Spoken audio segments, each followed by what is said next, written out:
उहे लीडर मिलिया आहिनि जिन करप्शन 90% बल्कि 95% करप्ट लीडर मिलिया आहिनि जिन सिंध खे लुटियो आहे, जिन सिंध खे तबाह कयो आहे, जिन सिंध जी मईशत खे दीमक जीअं खाए गिरकाए नास करे छॾियो आहे।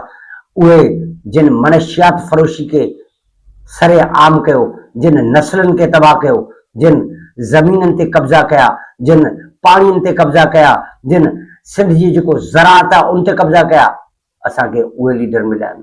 पर अफ़सोस जी ॻाल्हि इहा आहे त असांजो उहो माण्हू जेको इन्हनि खे वोट ॾेई करे इन्हनि असेंबलियुनि ते पहुचाए थो त उन्हनि खे इहो होश कोन थो अचे जंहिं महिल उहे 5000 जो नोट खणी अचनि था या बिरयानी जूं 2 प्लेटूं खणी अची वञी जॻह रखनि था त हुनखां सभु रिश्ता विसरियो वञनि। फ़िलहाल हू भोतार जेको आहे चङो मुड़ुसु असां वटि तॾे ते हली आयो आहे, तॾे ते हली आयो, तव्हांखे उन महिल अची पटकोला अथई 5000 रुपया तव्हांखे रोकड़ा ॾेई वियो, पर 5 सालनि ताईं तव्हांजा जेकी धाणा कढिया उहे तव्हांखे यादि कोन्हनि। 5 सालनि ताईं तव्हांजो पाणी बंदि करे छॾियो उहो तव्हांखे यादि कोन्हे। 5 सालनि ताईं तव्हांजे बच्चनि खे जेको बुख मारियो उहो तव्हांखे यादि कोन्हे। 5 सालनि ताईं तव्हांजी इस्पतालनि जूं दवाऊं जेकी खाधियूं उहे तव्हांखे यादि कोन्हे। 5 सालनि ताईं जेके रोड तव्हांजा आहिनि जंहिंजे मथां तव्हां हली कोन था सघनि उन्हनि खे न ठारायो, इहो तव्हांखे यादि कोन्हे। तव्हांखे सिर्फ़ु इहो यादि आहे त हीउ महिमान, हीउ लीडर जेको असांजो जेको आहे इहो असांखे तॾे ते हली आयो। होटलनि ते वेही करे वॾा बटा करूं था, वरी दावाऊं कयूं था त हाणे जेकर असांजे तॾे ते आयो त असीं हीअं करे चवंदासीं, हूं करे चवंदासीं, फलाण करे चवंदासीं। पर जॾहिं उहो साॻियो माण्हू बाज़ार जे अंदरि अची करे पंहिंजी गाॾी खे बीहारे थो त उहे साॻिया लूसी लूसी क़िस्म जा माण्हू जेके आहिनि से डोड़े वञी करे वञी गाॾी जो गेट खोले करे मुंहिंजे पेरनि ते हथ रखे करे भोतार जे अॻियां झुकी करे सलामी कंदा।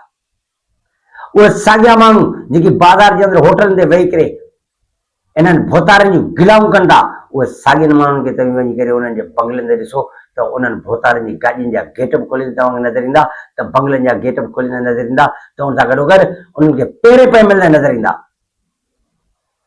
पर असांजो सिंध जो माण्हू इन शइ खे कोन थो महसूसु करे।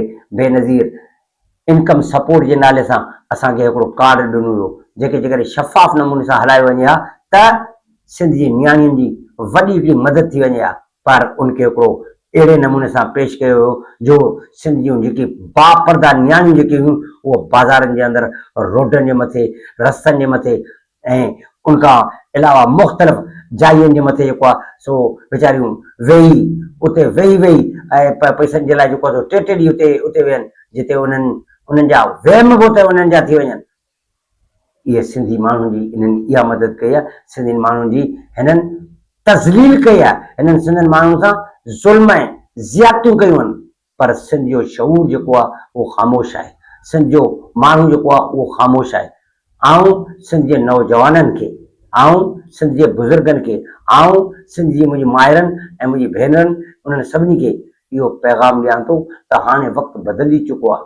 जिन खे तव्हां वोट ॾिना से 75 सालनि खां वठी तव्हांजो रतु चूसे तव्हांजे जिस्म खे खोखलो करे लाश बनाए छॾियो आहे।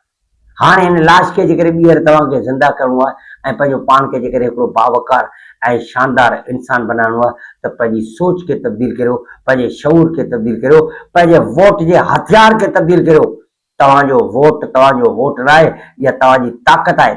उन ताक़त खे हिकिड़े ॾींहुं मिंथ करे पटको लाहे करे माण्हू तव्हां खां वठी था वञनि ऐं उनखां पोइ 5 सालनि ताईं तव्हांजो पटको लाहींदा ऐं जेकॾहिं पंहिंजो इहो जेको पटको आहे, जेको मुक़दस पटको आहे, इन मुक़दस पटके खे बचाइण जे लाइ हाणे जेकॾहिं इलेक्शन अचे त उनजे अंदरि पंहिंजे शऊर जो मुज़ाहिरो करियो। उन्हनि माण्हुनि खे तव्हां वोट ॾियो जेके माण्हू तव्हां मां हुजनि, जेके माण्हू तव्हांजे दर्दनि खे सम्झनि, जेके माण्हू तव्हांजे ॾुखनि खे सम्झनि, जेके माण्हू तव्हांजे अंजनि ऐं ग़मनि ऐं तकलीफ़नि खे तव्हांखे सम्झनि। उन्हनि माण्हुनि खे जॾहिं तव्हां ऐवाननि जे अंदरि पहुचायो त उहे माण्हू जेके आहिनि से तव्हांखे मुहबतूं बि ॾींदा, इज़तूं बि ॾींदा ऐं तव्हांजा जेके मसइला आहिनि तंहिंखे हल कंदा।